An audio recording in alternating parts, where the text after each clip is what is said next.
తెలుగు ఇండస్ట్రీలో సీనియర్ ఎన్టీఆర్ తనయుడు నందమూరి బాలకృష్ణ హీరోగా ఎంట్రీ ఇచ్చి తండ్రికి తగ్గ తనయుడు అనిపించుకున్నారు.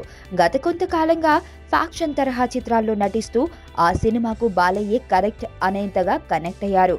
అంతేకాదు ఫ్యాక్షన్ తరహా చిత్రాలు చాలా వరకు మంచి విజయం కూడా సాధించాయి. బాలకృష్ణ నటుడిగానే కాకుండా తండ్రి బాటలో నడుస్తూ ప్రజలకు సేవ చేయాలనే ఉద్దేశ్యంతో రాజకీయాల్లోకి కూడా వెళ్లారు. హిందూపురం నుంచి ఎమ్మెల్యేగా ఘన విజయం సాధించారు. ప్రస్తుతం ఆంధ్రదేశ చారిత్రక కన్నులకు కట్టే విధంగా గౌతమిపుత్ర శాతకర్ణి చిత్రంలో నటిస్తున్నారు. ఇప్పటికే ఈ చిత్రం మొదటి షెడ్యూల్ పూర్తి చేసుకుంది.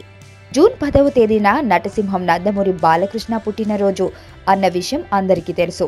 ఆ రోజు ప్రతి ఏడాది వేడుకలు నిర్వహించుకునే నందమూరి ఫ్యాన్స్ ఈసారి మరింత ఘనంగా నిర్వహించేలా ప్లాన్ చేస్తున్నారు. బాలకృష్ణ పుట్టినరోజు వేడుక అమెరికాలో చేయడంతో అక్కడ తెలుగు ఫ్యాన్స్ తెగ సంబరపడిపోతున్నారు. అయితే ఈ వేడుకల్ని భక్త బాల అండ్ ఫ్రెండ్స్ USA ఆధ్వర్యంలో తెలుగు వారందరూ ఘనంగా నిర్వహిస్తుండడం విశేషం.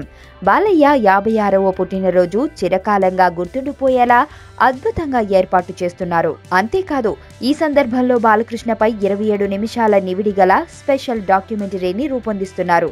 NBK హెల్పింగ్ హ్యాండ్స్ అధినేత అనంతపురం జగన్ ఆధ్వర్యంలో ప్రముఖ దర్శకుడు, సినీ రచయితలతో కలిసి ఈ వినూత్న కార్యక్రమానికి శ్రీకారం చుట్టారు. బాలయ్య పుట్టినరోజే ఆయన నటిస్తున్న ప్రతిష్టాత్మక 100వ చిత్రం గౌతమిపుత్ర శాతకర్ణికి సంబంధించి ఫస్ట్ లుక్ పోస్టర్ కూడా రిలీజ్ కానుంది.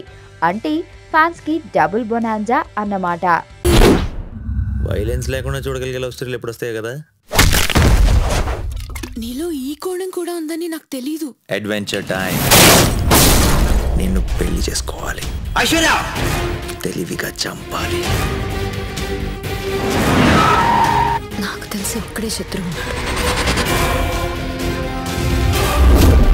నేరం బయటపడే ఛాన్సే లేదు.